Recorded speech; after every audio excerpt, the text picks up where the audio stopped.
Hi, today 21st February 2018 and this is iPhone 10. Let me show you the bug in the phone.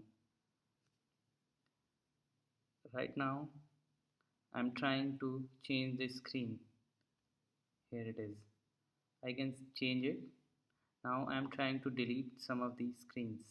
Let me select and now I'm trying to delete. But I'm not able to delete these. See, it's not deleting. It's not going up. It's not deleting. I'm just trying to delete this window, any of the screen.